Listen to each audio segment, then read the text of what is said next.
Автопатот Табановце-Куманово во должина од 7,6 км денес свечено беше пуштен во употреба.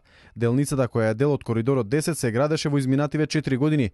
Вкупната вредност на проектот изнесува 15,5 милиони евра, а го спроведе Агенцијата за државни патишта во соработка со Светската банка. На свеченото пуштање во употреба присуствуваа министрите за финансии, транспорт и врски Ставрески и Јанакиевски и директорката на Агенцијата за државни патишта Наташа Валкановска. Министерот Ставрески посочи дека станува збор за најзначајната инфраструктурна артерија во нашата земја, автопат кој не поврзува со север и Европа од една страна, односно со југ, за македонската економија важното Солунско пристаниште од другата страна. Патиштата поврзуваат и развиваат, а Македонија, нагласи вице-премиерот, конечно го најде својот вистински пат по кој ќе обезбеди посилен економски развој, подобри услови и животен стандард за своите граѓани.